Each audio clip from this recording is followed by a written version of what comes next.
कहा था पाकिस्तान अब वहां जहन्नुम हो गया है, वहां रोज बम धमाके हो रहे हैं, अलग बातें हो रही हैं, लेकिन हुआ कि नहीं हुआ? सफाया हुआ कि नहीं हुआ? हुआ। क्या वो पाक नापाक की सोच खत्म हो गई? जोर से बोलिए। क्या वो हराम और हलाल वाली सोच खत्म हो गई? नहीं। अगर सोच खत्म नहीं हो गई तो खतरा खत्म हो गया क्या?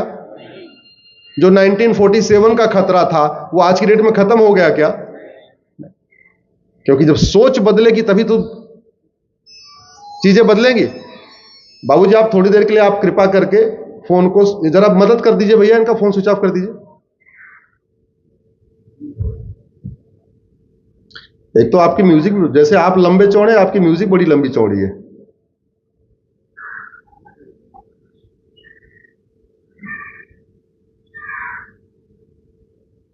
अब कुछ लोग सोचेंगे कि ठीक है हिंदू कम हो जाएंगे तो फर्क क्या पड़ता है। ऐसे भी कुछ लोग, कुछ सेकुलर मेंटेलिटी के लोग हैं, कुछ आजकल हमारे बच्चे जो डॉक्टर इंजीनियर बन जाते हैं उनको लगता है अच्छा अच्छा क्या हो गया, क्या फर्क पड़ता है, कम हो गया तो क्या फर्क पड़ता है। फर्क यह पड़ता है कि जब हिंदू खत्म होता है तो आजादी खत्म होती है।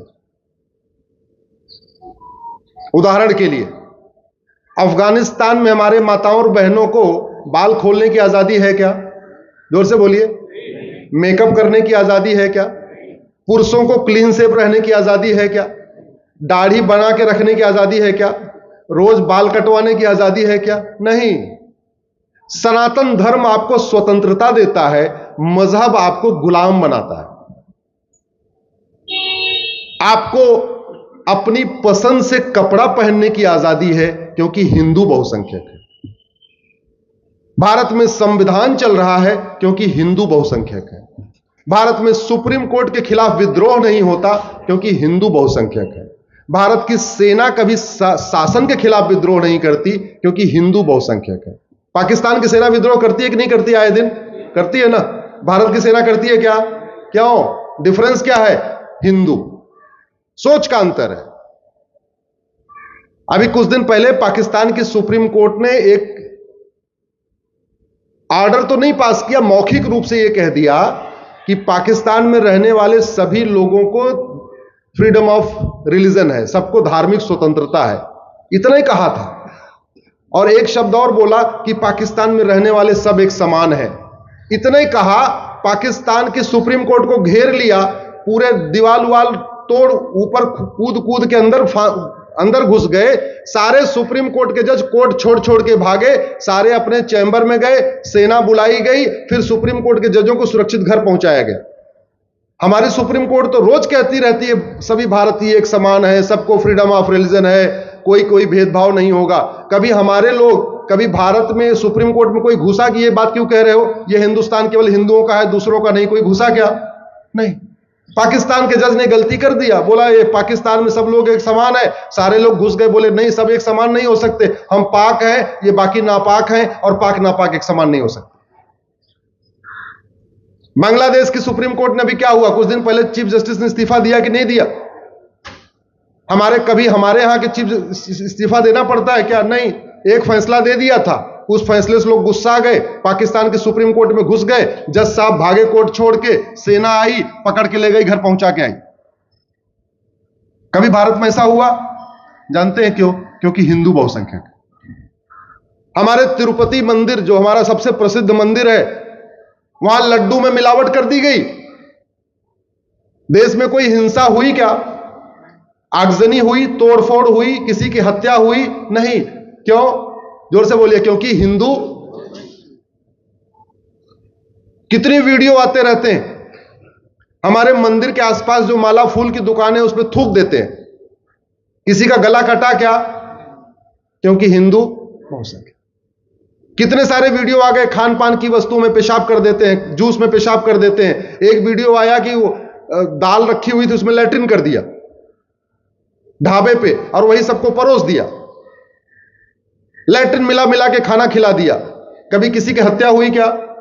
जानते हैं क्यों? क्योंकि हिंदू बहुसंख्यक। भारत में शांति है क्योंकि हिंदू बहुसंख्यक है। भारत में समृद्धि है क्योंकि हिंदू बहुसंख्यक है। भारत में सबको एक समान माना जाता है क्योंकि हिंदू बहुसंख्यक है। भारत में सुप्रीम कोर्ट के फैसलों के खिलाफ कभी आवाज नहीं उठती है क्योंकि हिंदू बहुसंख्यक है। भारत में सेना विद्रोह नहीं करती क्योंकि हिंदू बहुसंख्यक है। भारत के नौकरशाह कभी पॉलिटिकल पार्टियों के खिलाफ विद्रोह नहीं करते, साजिश नहीं करते क्योंकि हिंदू बहुसंख्यक है। भारत में सबका साथ सबका विकास है क्योंकि हिंदू बहुसंख्यक है। लेकिन हिंदुओं को तार तार करने की भारत के मक्कार नेताओं ने बहुत प्रयास किया है। हमें भाषा के आधार पर बांट दिया, हमें क्षेत्र के आधार पर बांट दिया, हमें अगड़े पिछड़े के आधार पर बांट दिया, हमें दलित बनाम सवर्ण कर दिया, हमें हिंदी बनाम तेलुगु कर दिया, हिंदी बनाम तमिल कर दिया, ऐसे अनेक बांटे। और बांटा क्यों? क्योंकि हमें अपने जड़ नहीं पता। हमारा जब शादी विवाह होता है, जो भी संस्कार होते हैं, तो शादी विवाह के बाद समय क्या पूछा जाता है? तुम्हारा नाम क्या है? और जोर से बोलिए, क्या पूछा जाता है? कोई जाति पूछी जाती है क्या? जाति पूछी जाती है क्या? पूछते हैं क्या तुम अगड़े हो कि पिछड़े हो? नहीं, नाम और गोत्र। हमारे पॉलिटिशियंस ने हमारी गोत्र व्यवस्था को पीछे कर दिया और जाति व्यवस्था को आगे कर दिया, जबकि यह जाति व्यवस्था मुश्किल से 2000 साल कास्टिज्म क्रिश्चियनिटी के बाद आया है। याद रखिएगा, 2000 साल पहले कोई जाति होती ही नहीं थी। 2000 पहले 4 वर्ण हुआ करते थे और ये चेंजेबल थे। ब्राह्मण के घर में बच्चा पैदा होता था, छत्री वाला काम करता था, छत्री कहलाता था। छत्री के घर में बच्चा पैदा होता था, व्यापार करता था तो वैश्य कहलाता था। ऐसे इसके अनगिनत एग्जाम्पल। तो अगर हमारा मूल गोत्र है तो कोई भी कागज बनवाते समय क्या पूछना चाहिए? गोत्र। जाति पूछनी चाहिए क्या? अरे तो 2000 साल पुरानी है। और गोत्र व्यवस्था कितनी पुरानी है? भगवान जाने, हजारों साल पुरानी है। गोत्र व्यवस्था के फायदे क्या है? जो गोत्र केरल वालों का है वही तमिलनाडु वालों का है, वही यूपी बिहार बंगाल वालों का है, वही गुजरात कश्मीर पंजाब वालों का है। तो अगर हम अपने गोत्र व्यवस्था को हमने अपना लिया होता तो उत्तर से दक्षिण, पूरब से पश्चिम जुड़ गया होता कि नहीं? जोर से बोलिए, जरा जोर से बोलिए। हाँ, जो गोत्र जैन का है वही बौद्ध का है, वही सिख का है, वही हिंदू का है। अगर हमने गोत्र व्यवस्था अपना लिया होता तो सारे सनातनी हिंदू, जैन, बौद्ध, सिख एक हो गए होते कि नहीं? जोर से बोलिए जरा। हो गए होते। जो गोत्र ब्राह्मण का है वही क्षत्रिय का है, वही वैश्य का है, वही दलित का है। अगर हमने गोत्र व्यवस्था अपना लिया होता, अगड़ा पिछड़ा, दलित सवर्ण, ये झगड़ा चलता क्या? जोर से बोलिए। इसलिए नेताओं ने जानबूझ के गोत्र व्यवस्था को पीछे रखा, जाति व्यवस्था को आगे बढ़ाया, हमें टुकड़ों में बांटा, जाति के आधार पे, भाषा के आधार पे, क्षेत्र के आधार पे, दुनिया भर के आधार पे। लेकिन गोत्र व्यवस्था जिससे हम जुड़ते हैं वो आगे नहीं आने दिया। जाति तोड़ती है और गोत्र जोड़ता है। जोर से बोलिए, जाति तोड़ती है और गोत्र जोड़ता है। मैं 100 से ज्यादा जिलों में 2024 में जा चुका हूं। 115 जिलों में 2023 में गया था और 90 जिलों में 2022 में गया था। 800 जिले हैं भारत में से, उसमें 500 जिलों में मैं अब तक जा चुका हूं। मेरा गोत्र भारद्वाज है। मुझे भारद्वाज नाम के यूपी में यादव, बिहार में यादव मिले, यूपी में भारद्वाज जाट मिले, हरियाणा में भारद्वाज सैनी मिले, आगे चलता हूं झारखंड के आसपास भारद्वाज ठाकुर मिले, पंजाब में गया तो भारद्वाज सिख मिले, राजस्थान में गया तो भारद्वाज जैन मिले, और जब मैं केरल गया और मदुरई गया तो वहां के जो दलित थे उनका भी गोत्र भारद्वाज था। तो गोत्र ने सबको जोड़ा कि नहीं जोड़ा? पूरे क्षेत्र को जोड़ा। जातिवाद खत्म, भाषावाद खत्म, क्षेत्रवाद खत्म, अगड़े पिछड़े के दिमाग में सोच खत्म कि मैं तो ऊपर हूं, तुम तो नीचे हो, मैं सुपीरियर हूं, तुम तो इंफीरियर हो। इसलिए हमें अगर एक रहना है तो हमें समझना पड़ेगा हम सबका गोत्र एक है। जाति अलग है, भाषा अलग है, क्षेत्र अलग है, लेकिन हम सभी एक ही ऋषियों की संतान। अब गोत्र एक हुआ कैसे? गोत्र ऐसे हुआ कि जितने हमारे ऋषि महर्षि थे ये एक जगह तो रहते नहीं थे, ये घूमते रहते थे, जहां जाते थे 1 साल एक जगह रहे, फिर आगे बढ़ गए, 1 साल वहां रहे, फिर 1 साल वहां रहे, घूमते रहते थे। जहां जाते थे वहीं उनका आश्रम बन जाता था, जहां जानते थे वहीं सबको अपनी शिक्षा दीक्षा देना शुरू कर देते थे। तो हुआ क्या, जो ब्राह्मण उनके आश्रम में आके हवन कराता था वो भी भारद्वाज हो गया, जो क्षत्रिय उनके आश्रम की रक्षा करता था वो भी भारद्वाज हो गया, जितने माहेश्वरी अग्रवाल वैश्य मतलब वैश्य समाज के लोग उस आश्रम में दान करने आते थे वो भी भारद्वाज हो गए, जितने हमारे दलित भाई उस आश्रम में सेवा करते थे, गाय का दूध निकालते थे और भी जो काम करते थे वो करते थे, वो भी भारद्वाज हो गए। इसलिए भारद्वाज गोत्र वाले सब मिलेंगे, कश्यप गोत्र वाले ब्राह्मण क्षत्रिय वैश्य, आपका जितने भी और हैं, गौतम गोत्र, गर्ग गोत्र, जितने भी गर्ग, ये कॉमन है, यूनिवर्सल है, इसमें कोई भेदभाव नहीं है। तो हमें जातियों पे फोकस करना चाहिए, गोत्र पे। किस पे करना चाहिए? गोत्र पे। और हम फोकस किस पे कर रहे हैं? मैं तो सोच रहा हूं देश, अब मैं राष्ट्रव्यापी गोत्र का सम्मेलन शुरू करूं, एक बार पूरे भारत के कश्यप को बुलाऊं, एक बार पूरे भारत के भारद्वाज को बुलाऊं, एक बार पूरे भारद्वाज के गर्ग को बुलाऊं, एक बार पूरे भारत के जो है व्यास को बुलाऊं। अच्छा रहेगा कि नहीं रहेगा? एक बार मैं सारे जिलों को भ्रमण कर लेता हूं, फिर यही काम शुरू करूंगा, गोत्र सम्मेलन शुरू करेंगे। एक शहर में भारद्वाज सम्मेलन, एक शहर में गर्ग सम्मेलन, एक शहर में व्यास सम्मेलन, एक शहर में कश्यप सम्मेलन, गोत्रवाइज सम्मेलन शुरू करेंगे।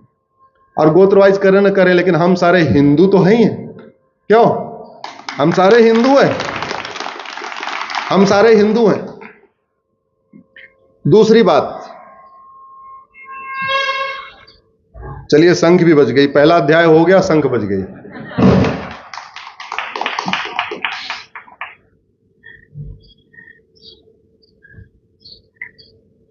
जिस तरीके से डेमोग्राफी बदल रही है ना, ये हमारे लिए चिंता की बात है। और डेमोग्राफी बचेगी कैसे? गाय को रोटी खिलाने से गाय बचेगी क्या? जोर से बोलिए, जोर से बोलिए। गाय को रोटी खिलाना धर्म की जय है, और गौ तस्कर को जेल में भेजना अधर्म का। एक बार पहले जोर से बोलिए, धर्म की। अरे भाई, इतनी इससे तेज आवाज नहीं आती क्या? धर्म की, अधर्म का, प्राणियों में, विश्व का। अब ये 4 काम करना है, धर्म की जय करना है, अधर्म का नाश करना है, प्राणियों में सद्भावना स्थापित करना है, और विश्व का कल्याण करना। अब आप लोग जो भी काम करते हो, ये देखो इन चारों में से कौन सा काम करते हो। आप धर्म की जय करते हो, अधर्म का नाश करते हो, या करते क्या हो आप? सामान्यतया हम सारे लोग जो काम करते हैं वो धर्म की जय करते हैं। जैसे गाय को रोटी खिलाना क्या है? धर्म की।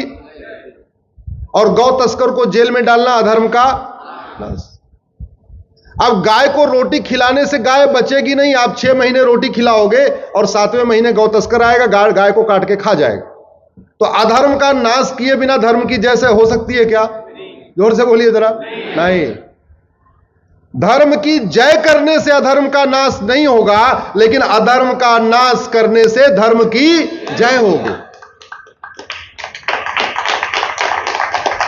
और अधर्म का नाश, अब वो पुराना जमाना तो चला गया, नया जमाना है।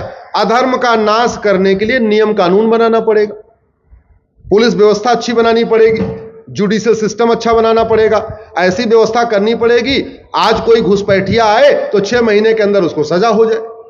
आज कोई लफ्ज़ जिहाद करे, 6 महीने के अंदर उसको सजा हो जाए। आज कोई धर्मांतरण कराए, 6 महीने के अंदर उसको सजा हो जाए। ये व्यवस्था स्थापित करनी पड़ेगी कि नहीं? तो आप लोग धर्म की जय करिए। हमने अधर्म का नाश वाला रास्ता चुना है। हम सुप्रीम कोर्ट में लड़ाई लड़ रहे हैं अधर्म के नाश की। और अधर्म का नाश करने की ये थानेदार, हवलदार, कलेक्टर, कप्तान, ये हैं किस लिए? अधर्म का नाश करने। दुर्भाग्यवश वो कर नहीं रहे। जो समस्या भारत में है वो सिंगापुर में नहीं है, जो समस्या भारत में है वो जापान में नहीं है, जो समस्या भारत में है वो अमेरिका में नहीं है, जो समस्या भारत में है वो दुबई में नहीं है। भारत में कलयुग है, लेकिन जापान, सिंगापुर में सतयुग है। ये सारा कलयुग यहीं चल रहा है।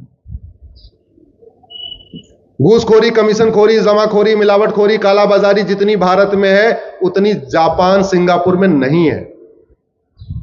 नशा तस्करी, मानव तस्करी, सोना तस्करी, लब जिहाद, लैंड जिहाद, मजार जिहाद, दरगाह जिहाद, ये भारत में है, सिंगापुर, जापान में नहीं है।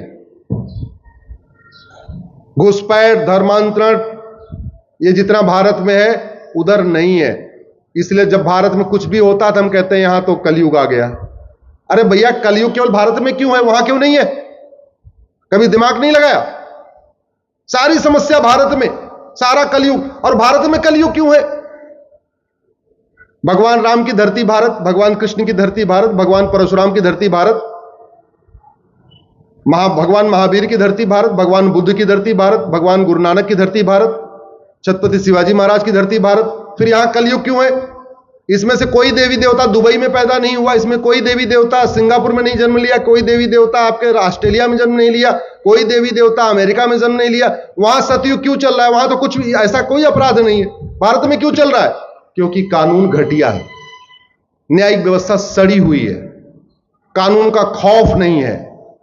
और भगवान श्री राम ने कहा था, भय बिन होय न प्रीत, जब तक भय नहीं होगा तब तक प्रीति नहीं हो। भगवान कृष्ण ने कहा था, सठे साठ्यम समाचरित। मैं कोशिश कर रहा हूं भारत में राम राज्य की स्थापना करने के लिए। राम राज्य की स्थापना करने के लिए कम से कम 20 बड़े बदलाव करने पड़ेंगे, लेकिन वो बदलाव तब होंगे जब सबको जानकारी होगी। वैसे भी आप बताइए, जितने भगवान विष्णु के अवतार हुए वो धर्म की जय करने के लिए हुए या अधर्म का नाश करने के लिए हुए? जोर से बोलिए जरा। भगवान परशुराम कथा सुनाने आए थे क्या करने आए थे? भगवान राम क्या करने आए थे? कथा सुनाने आए थे क्या? भगवान कृष्ण क्या करने आए थे? अधर्म का नाश। भगवान श्री राम अयोध्या से निकलते हैं, प्रयागराज तक आते हैं, महर्षि भारद्वाज के यहां आश्रम में रुकते हैं। बस वहीं तक उन्होंने शांति से अपनी यात्रा किया है। जैसे वो जमुना जी को क्रॉस करते हैं और चित्रकूट पहुंचते हैं, वहां से वो अधर्म का नाश शुरू करते हैं, नरसंहार शुरू करते हैं और चित्रकूट से बढ़ते हैं नासिक की तरफ। रास्ते में सैकड़ों राक्षसों को मारते हैं। नासिक से आगे बढ़ते हैं, आंध्रा तेलंगाना में घुसते हैं, वहां सैकड़ों राक्षसों को मारते हैं। फिर आगे कर्नाटक बढ़ते हैं, हम्पी की तरफ, वहां सैकड़ों राक्षसों को मारते हैं। फिर आगे तमिलनाडु में एंट्री करते हैं, वहां सैकड़ों राक्षसों को मारते हैं। अगर आप चित्रकूट से रामेश्वरम तक की अगर पूरी चेन बना के देखिए, उत्तर से दक्षिण भगवान श्री राम चलते हैं और कम से कम 1000 से ज्यादा राक्षसों का वध करते हैं, नरसंहार करते हैं। भगवान राम क्या करने आए थे? धर्म की जय करने या धर्म का नाश करने? भगवान परशुराम ने क्या किया? अधर्म का नाश। और भगवान कृष्ण ने क्या किया? यह भी एक बड़ा अच्छा है। भगवान राम की यात्रा उत्तर से दक्षिण होती है और भगवान कृष्ण की यात्रा पूरब से पश्चिम होती है। मथुरा से निकलते हैं वाया दिल्ली, यूपी बिहार होते होते मणिपुर तक जाते हो। विवाह कहां करते हैं? मणिपुर में जाके। और उस पूरे रास्ते में 500 से ज्यादा राक्षसों का नरसंहार करते हैं। उसके बाद जब जो बचे हुए थे, फिर आते हैं हस्तिनापुर और फिर कहां महायुद्ध करवाते हैं? कुरुक्षेत्र में। तो कुरुक्षेत्र में भी जो बचे खुचे थे उनको सब सफाया करवा के फिर चले जाते हैं द्वारका। तो भगवान श्री राम कृष्ण की यात्रा पूरब से पश्चिम होती है, भगवान राम की उत्तर से दक्षिण होती है और भगवान परशुराम की पूरब पश्चिम उत्तर दक्षिण चारों तरफ होती है।